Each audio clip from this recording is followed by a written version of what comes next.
I suppose what most of you are here for is that you've heard that I'm the great-great-grandson of Haile Selassie, which is true. And if you look him up on Google right now and look at a picture of him, you might see a bit of a resemblance.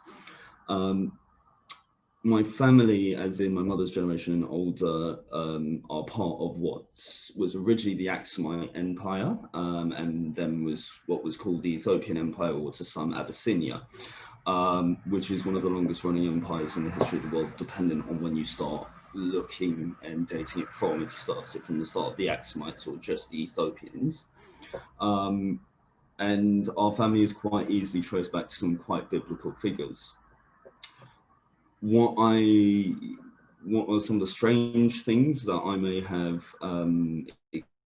experienced and that others wouldn't have been in some of the interactions I've had with people you may know of, but as a father. So my mother went to school with the Duke of Westminster, the recently deceased one, not the newer one.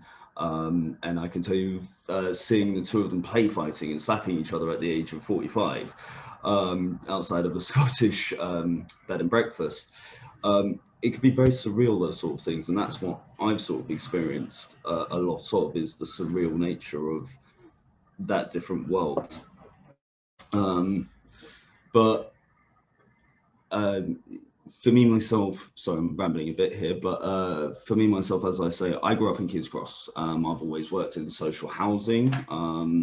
I've never been to a royal engagement or anything like that, except for the family-based ones.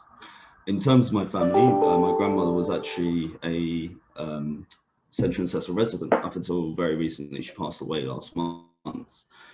She lived at the Old Field Estate before that, Dora House. And when she passed, we had the funeral. We had some 200 people turn up. And it was quite amazing to see the effect that she, as part of that royal setting, had on them, for such a family that goes far back. But in terms of the family influence going far back, what I refer to is in religion and in a historical setting. We were originally a Jewish nation, Ethiopia, and even as a Jewish nation, we're in the Quran, as it was the Ethiopian king, I believe, that liberated Mecca for the Islamic people. We're also throughout the Bible, as King Solomon is one of our descendants, as is the Queen of Sheba. Sorry, one of our ancestors, not one of our descendants.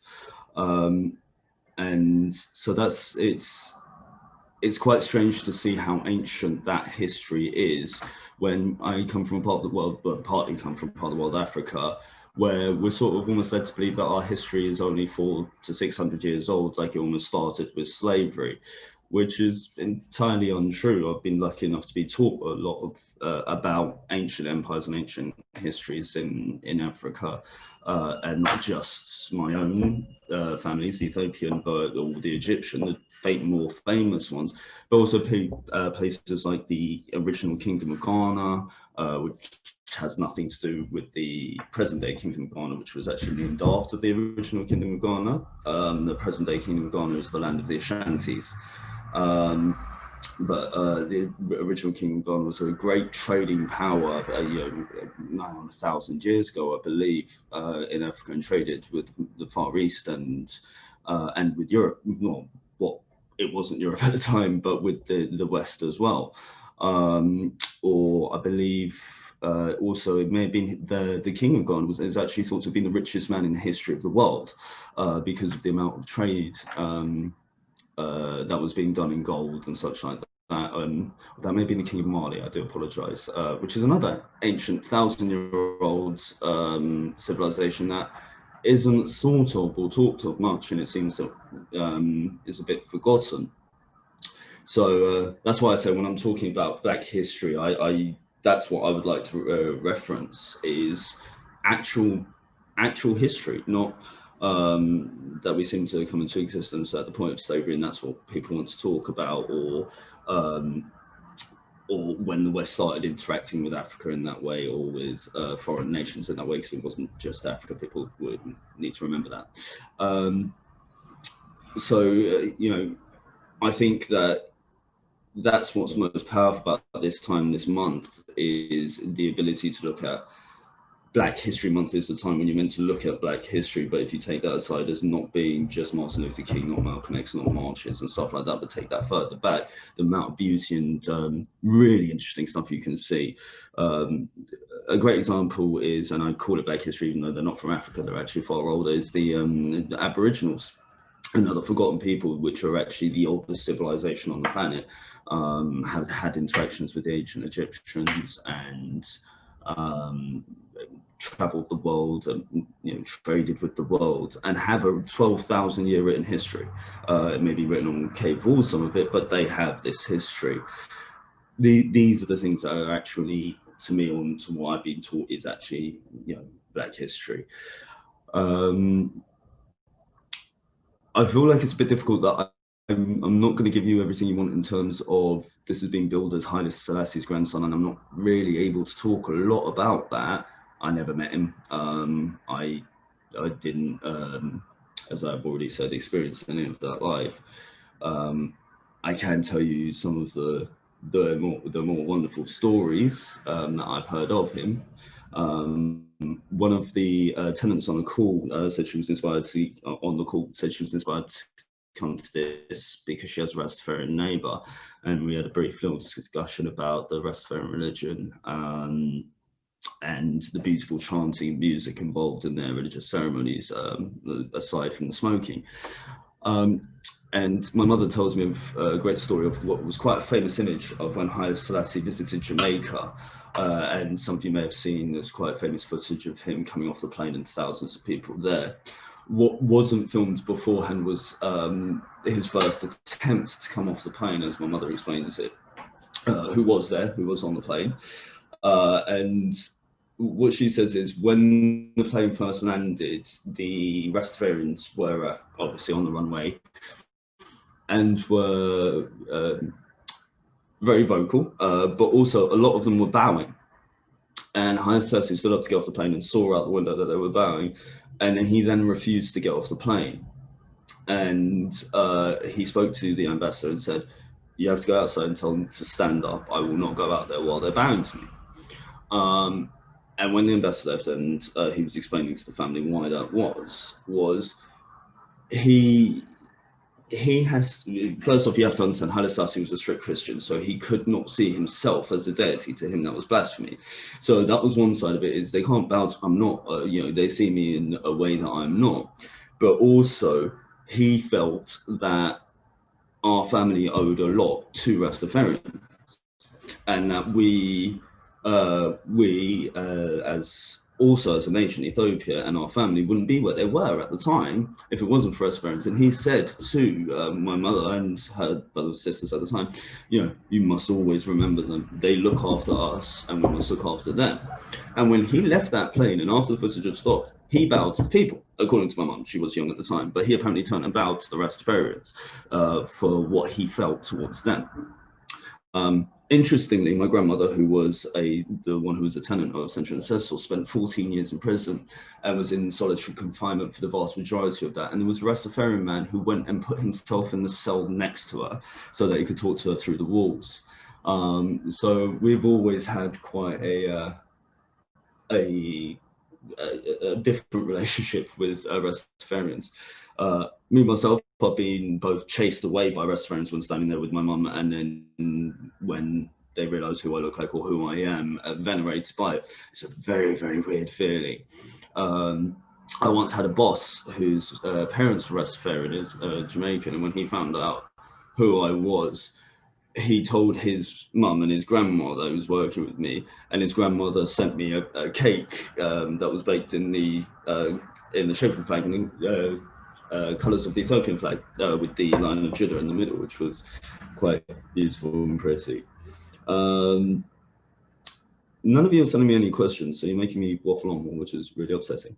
But Other interesting stories to do. This one's not so much to do with Haile Selassie. This is more to do with me. As I said, if you've looked up a picture of Haile Selassie, you'll see I look a bit like him. But I'm very used to, when I go with my mother to any sort of event, or with anyone in my family, that everyone wants to have pictures with them, and I'm sort of just the guy on the side that they don't really know who they are.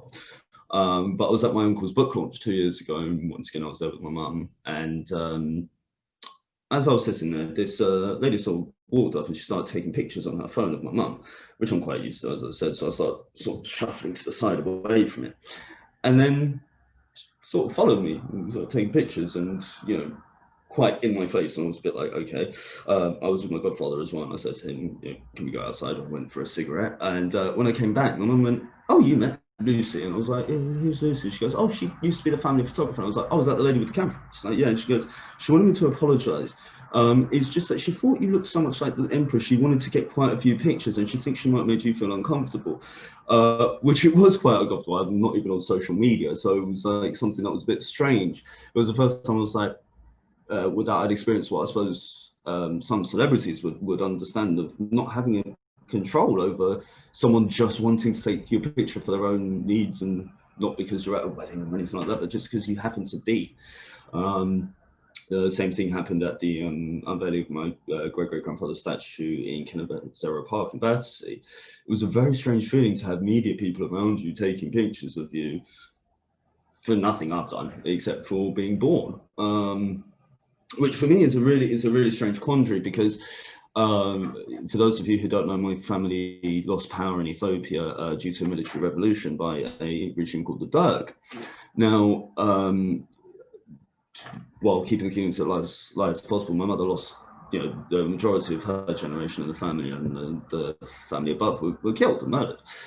She lost 2 sons before me and such like that. And this is a part of the family history that I should feel some anger and angst towards. But that's very difficult for me to do, because if it never happened, I would never exist, because my mother would have never come to England and met an exhibitionist crazy Englishman and produce me. I wouldn't have my dad, I wouldn't have my sisters on that side of the family and such like that. And I am as proud of my dad's side of the history of my life, history of my family on my dad's side, as I am on my mother's side. My dad, who's an adopted Englishman, we know both his birth parents and his adopted parents. I don't, it's very strange for me to think of that period of my life that meant so much to my mother's generation and above. And actually, some of my cousins were born in prison in Ethiopia as well.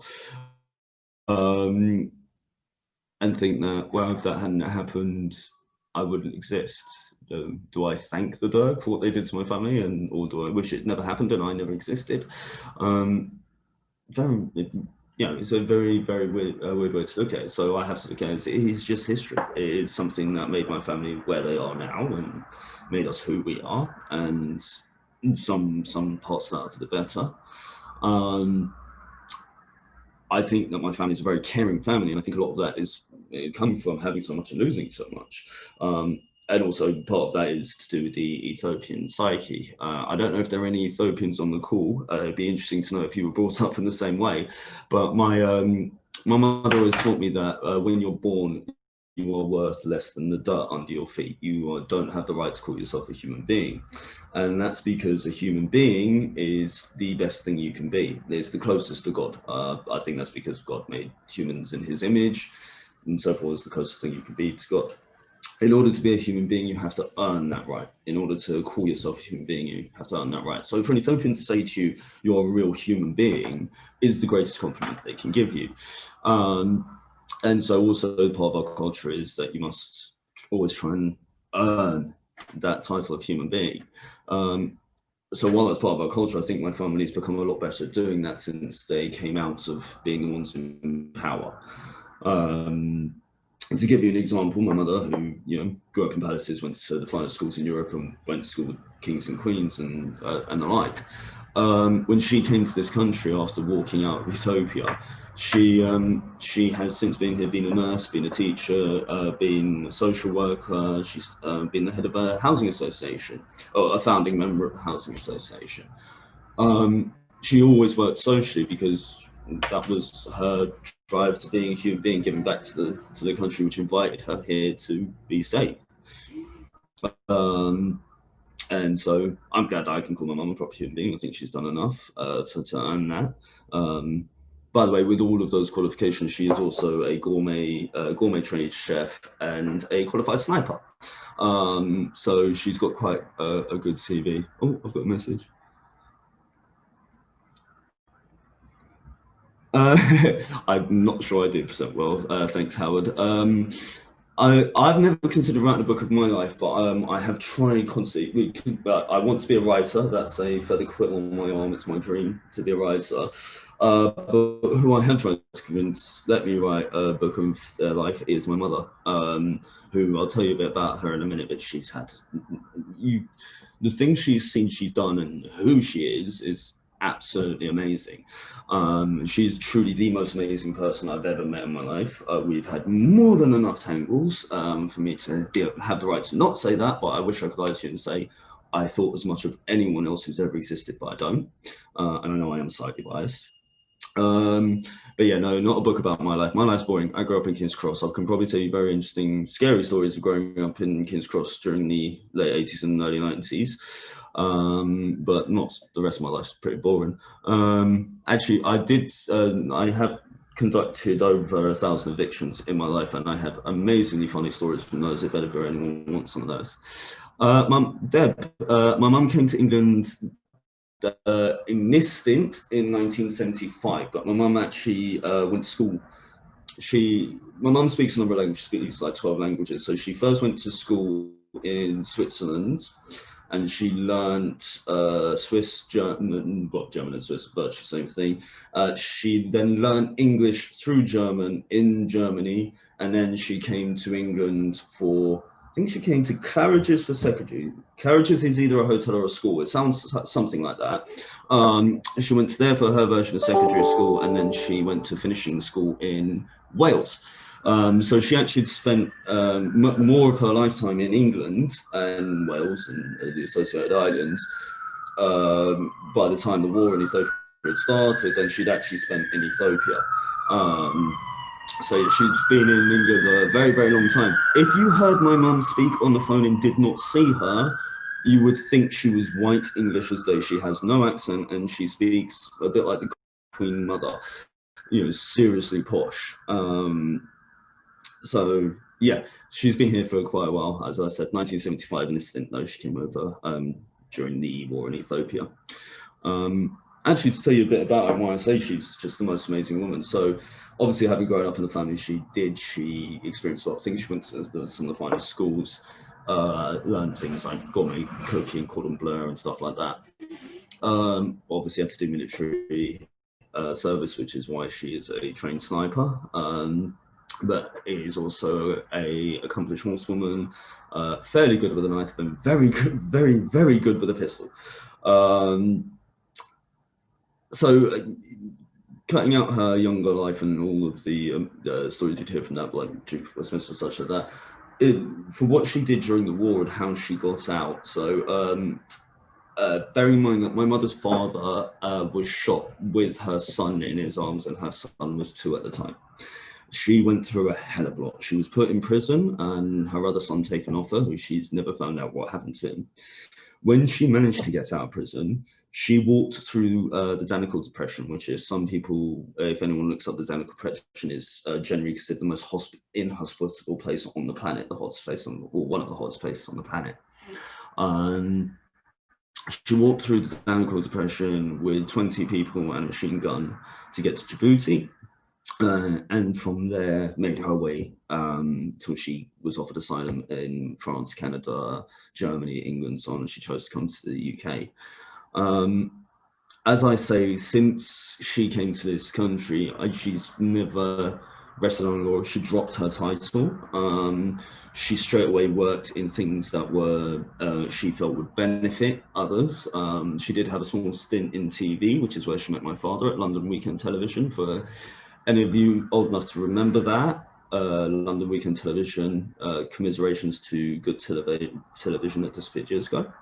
But yeah, that's where she met my father. But aside from that, as I said, she was a nurse, she was a teacher. She was a social worker, working with vulnerable children and school truancy and stuff like that. And then later working with refugees, refugees, single mothers, people who have suffered people smuggling and all of the associated things that come afterwards. Which is why I suppose I come into the social sector as well, as opposed to ever going private. Just feels right to work for others as well as with others. But yeah, further than that, in terms of amazing with my mother, I mean, growing up, I gave her absolute hell. I know that because I don't know if any of you who have young children, maybe about the age of 3 or so, but imagine being a black woman with your white child standing at the lights when there's a white woman and a white child there, a black woman and a black child there, and your son looks up to you and goes, "Where's my real mummy?" I did get quite a clap around the cheek for that, but things like that were where I would ask questions which I think took a lot more explaining for a 3 or 4-year-old than should be required, or times when, as some of you may know, when a toddler doesn't want to leave a shop, you are going to have an argument about it.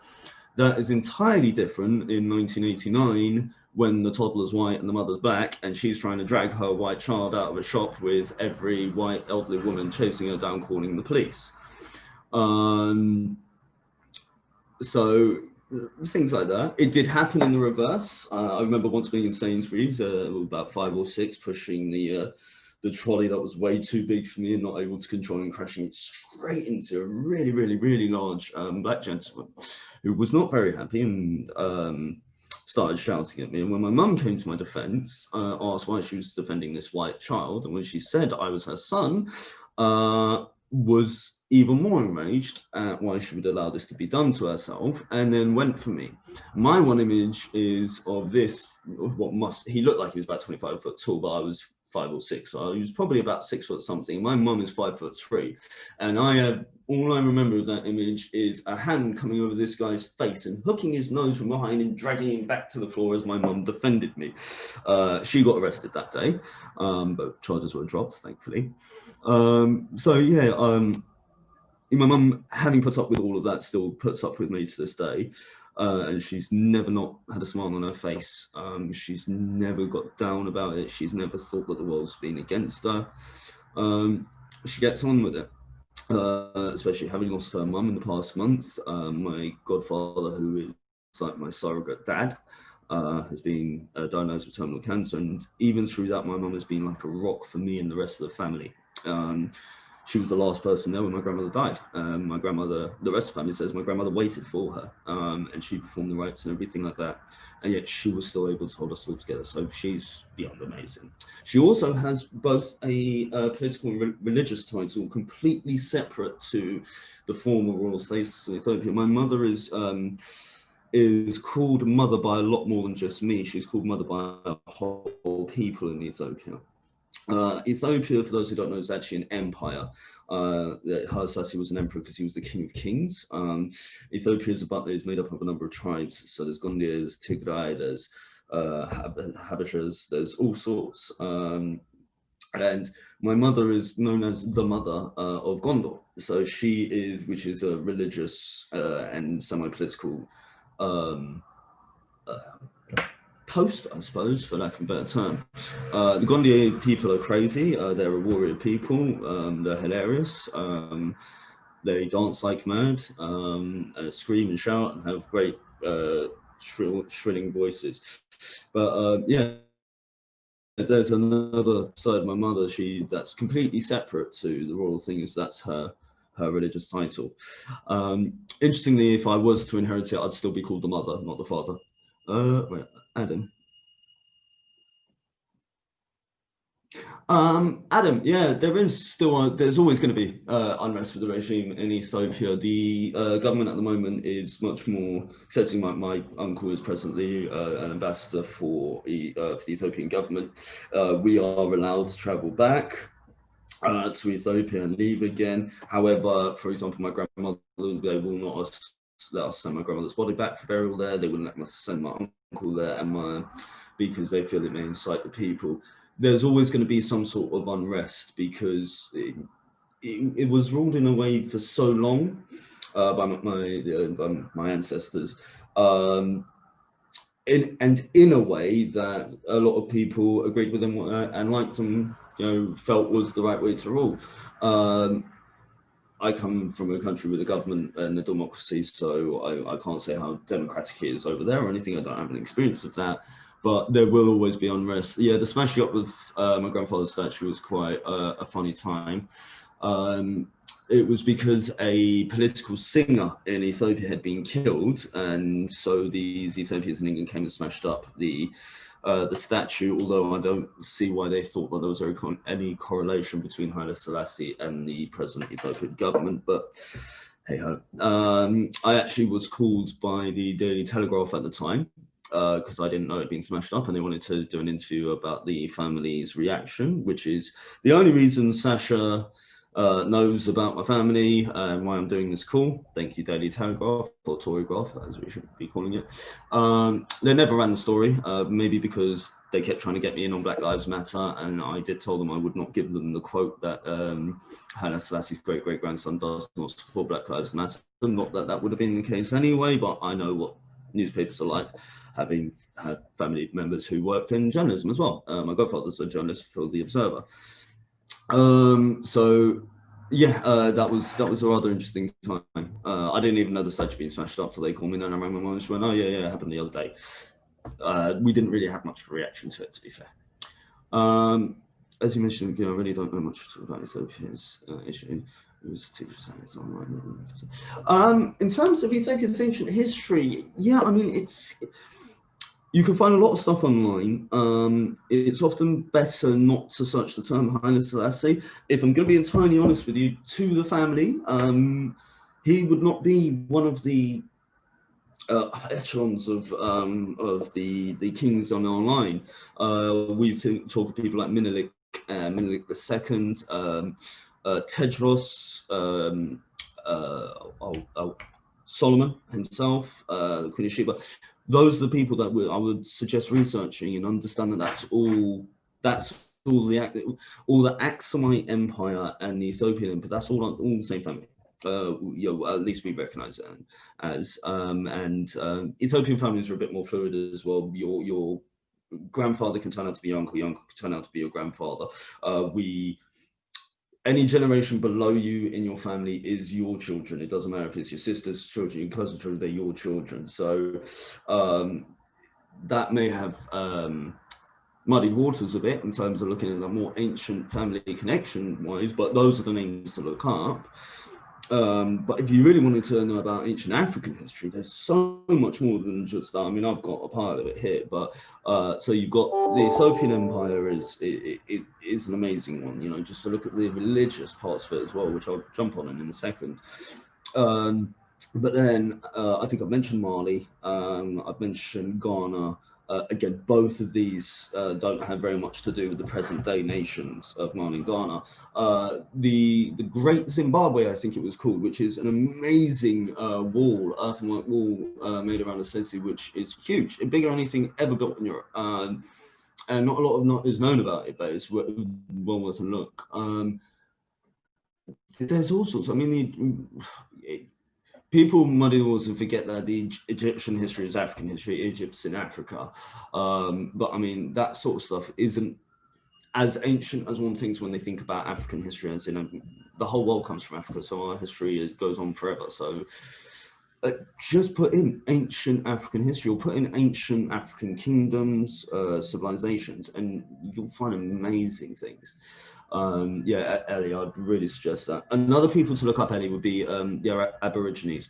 Truly one of the most amazing people on the planet. The oldest civilization, as in they were there when the ancient Egyptians were there, and they vastly outlasted them. And if you even look, their traditional tribal gear looks like loincloths. They look like cavemen. An amazing people to look up if you want to look at ancient history and interesting history. I think European history is all too young and boring. Annie, I got a bit of that. Do you or your family have an active interest in WH? political. If you're asking if we have, Annie, if you're asking if we have active interest in politically, involved wise, my uncle is ambassador, the ambassador island for Ethiopia. My other uncle, Asfasen, who would be the head of the family now, I believe, who's in Germany as an advisor to the Ethiopian government and also to other governments. But generally, no, we're not involved politically anymore. Apart from my own personal interests, I studied government and politics at A level, didn't finish, but did study it for a bit. I have a keen interest in politics. I do find it very interesting. I actually love it. Sadly, at the moment, an avid Labour supporter, have been my whole life, been on marches, got one godfather's a card-carrying Labour member, my mother's partner at the moment, a card-carrying Labour member, and always have been. I've even gone picketing people's houses, putting all those horrible flyers you get when people are voting around Bedford when I judge in our selection. But yeah, no, we don't have any active political work. We're not involved with anyone actively at the moment. I have a solicitor who lives near me who's convinced that I should go and try and rule the nation in Ethiopia and get some sort of Anglo-Ethiopian alliance, which following Brexit might be one of the best trade deals we can get, but we'd at least get good coffee. But I don't, no, I have no interest in it. I'm not even on Facebook. This is about as far as I go in terms of front-facing politically or anything like that. Steve, do I feel the Italians? No, not at all. We're a warrior people. War's war. I'll tell you who does, I do feel needs to atone. It's whoever wrote that they won in 1935, which I was reading earlier. That's not how we teach it, but then again, actually the Italian invasion is something my mum talks about quite funny. One thing, Italians and Ethiopians get along like a house on fire now. My neighbor growing up was Italian, and I spent as much time in her house learning to cook and eating copious amounts of Italian food as I did in my own. The way my mum talks about the Italian invasion, and obviously this is oral history passed down to her because she wasn't alive, it's never with anger. It's quite shocking. She talks about it. As I say, they're a warrior people, so battle to them is battle. You know, they're proud that they don't lose them. Is what they do. And Ethiopia famously hasn't lost very many. But she talks about when they arrived that when they arrived, the Ethiopian army was singing. It's what they do. They do a battle song, and that the Italians, in response, there was a writer or a poet there around at the time, Rambo, and actually he wrote about this at the time as well. And Rambo, not the films, the writer Rambo, people, but he wrote about this at the time as well, but I believe. But the Italians were singing, and the Italians in response sang opera back. And this infuriated the Ethiopians because they were like, what is this noise? What is this? This isn't music. This isn't singing. So this infuriated them. But they also arrived on a Saturday or a Sunday, and the Italian army, and their banners had crosses on them. Now the Ethiopians were Christians and were surrounded by non-Christian nations. So they saw the Christians and well, it's the Sabbath. They're not going to attack. But then they attacked. And this enraged me even more. It's like how they call themselves Christians and they attack on the Sabbath, because you have to remember that Ethiopia was an ancient Jewish nation, so they still follow things strictly like the Sabbath and stuff. I mean, we still have a 13-month calendar. We have the correct, I repeat that, correct Christmas Day. We still celebrate on January the 7th, like the rest of you, and New Year's Day is September the 11th for us, and we're in a completely different year. So to them, it was just like, how can they attack on the Sabbath? So my mum talks about it, actually laughing about it, like this is the funny things that happen, because that's why they lost. They attacked on the Sabbath and they sung opera, and that made us angry. And then she actually says, which I don't know how much of this is true, but she says when people came to try and fight the Italians away, and the Italians that were left, that the Ethiopians actually hid them in their homes because the Italians were Christians and they wouldn't let other people kill Christians. They defend themselves against Christians, but they wouldn't let other Christians kill them. I don't know how much that is true. A lot of what my mum tells me can often sound like fairy tale, but then again, she's a princess and grew up with the crowns and stuff like that. So when you're a child and you're told that your mum's a princess, it sounds like fairy tales, a lot of it. So, yeah, no, I don't feel that Italians need to atone for their actions. I believe, when I say that, I don't believe that reparation for slavery and stuff like that shouldn't happen. But I believe the Italians invaded and lost. We didn't lose our nation. They didn't enslave anyone. Even if they invaded and won and didn't take slaves and stuff like that, I would argue that they didn't really pay for their actions. Ethiopia was an empire. It became an empire through battle and war. That's what they did. They fought. So no, it's a contest. I don't think that. I don't think that someone should atone for doing something which at the time they was not seen as bad as we see it now, but also had they been the victor, that would have been an Italian colony or something like that. Our history would be completely different. Maybe then I would have thought of a term, but no. Mustard gas, yeah, again, it's a weapon. At the time, I don't know enough about these things, but at the time, if it was illegal, it was. If it wasn't at the time, what do I think Haile Selassie's greatest contribution or influence to his country? That's an interesting one, because at the same time, Haile Selassie's contributions, I think, were actually more on a world stage than they were to the nation. As the leader of a nation, you have to understand that it was his lead that led to the fall of the empire, that led to the fall of the what was the longest running royal family in the history of the world, aside from maybe the Japanese royal family. Part of that is because he wanted to modernize, which I think was amazing for the nation. The infrastructure he brought in, the buildings he built,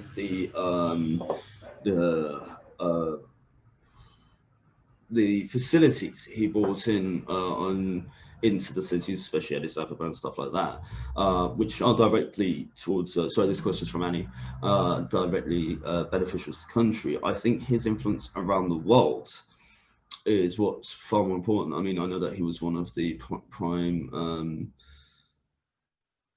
influences towards Marcus Garvey's Black Thought movement. You only have to look at modern day pop culture to see his effect on disenfranchised Black people, especially in the Americas or the South Americas or the Caribbean countries. He was the figurehead and a vocal one of a nation that shone to a lot of displaced African people, now sort of as Caribbean people or African Americans or whichever way they want to call themselves.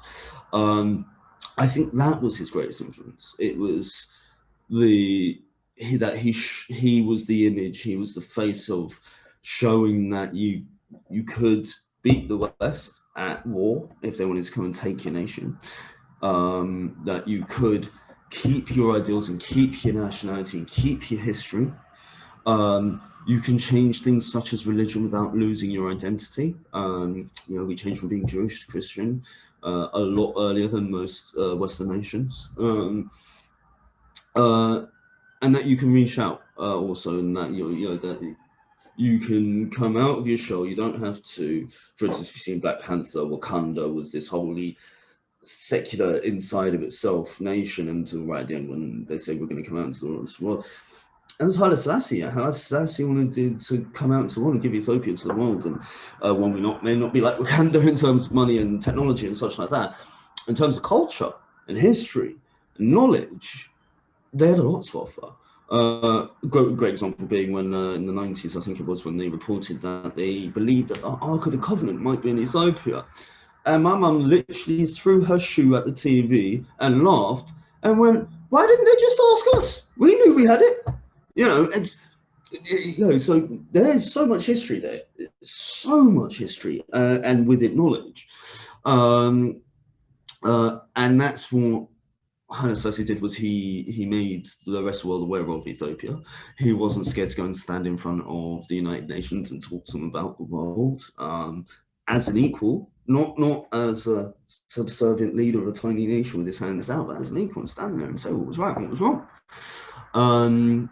So yeah, I think those would be his greatest contributions or influences to the world, not to the country. In terms of his influences and contributions to the country, I think we had greater leaders, to be honest.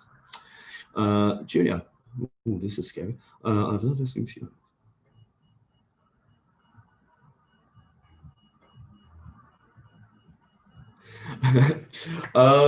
Julia's asked what one does to earn the right to call himself a human being, and it's much like respect, Julia. It's you earn it by giving it. You must treat others like human beings. See every person as an equal. For instance, an Ethiopian won't eat unless everyone's eating. If they have two of something, they will give you one. If they've got one, they'll give you that one. That's the way we are. So it's about treating everyone else like a human being and making sure that those that have less than you have something, and can be something. And those and that doesn't go in terms of just money and food and places to stay and stuff like that. That also means in terms of knowledge. We believe knowledge is power. Knowledge is a powerful thing. I think that is one of the blessings we have as an Ethiopian people, is that we didn't have our history ripped away from us like the vast majority of Africa. They did not wipe away our history. We've got something called the Kebrenigist, which is the Book of Kings. And that is a 3,000-year written history. And because of that, we are able to hold on to our knowledge, and we believe knowledge is power. So when I say those that don't have, you also give knowledge. You give it freely. You give your knowledge, your love, your care freely, and you understand that everyone is your brother and your sister. Okay. Like my cousins aren't cousins; they're siblings. That's the way we're taught. We grow up and surrounded on top of each other, but we're taught that our cousins are the people we bump into on the street. They are my cousins. Anyone older than me is mama. We call them mama. West Africans, for them, the term's auntie. I believe that's the same in Asian cultures, uncles, aunties. But for us, it's mama and father. So yeah, it's that's what it is. It's all about it's about giving yourself to the world. Actually, that's a good way to put it. I have a friend who's very pessimistic about people. I love meeting people, and I get along with a lot of people. But I always have a rule, is that I give everyone 100% of me from moment one. I do not make you earn getting anything out of me, but I give you the right to earn losing that. So you can do something that means, right, I'm not going to treat you the same as everyone. I don't treat anyone special because everyone's special. So what I'm going to do is not treat you like I treat everyone not so special. I take that away. Whereas my friend has the opposite thing. It's like, it makes people earn his trust. They have to earn his trust. They have to earn his friendship and his respect and stuff. No. You can have mine for free, and you can earn losing it. And that's part of earning my right to be a human being. Because without having ever met you, I'm going to treat you like my equal, like my family.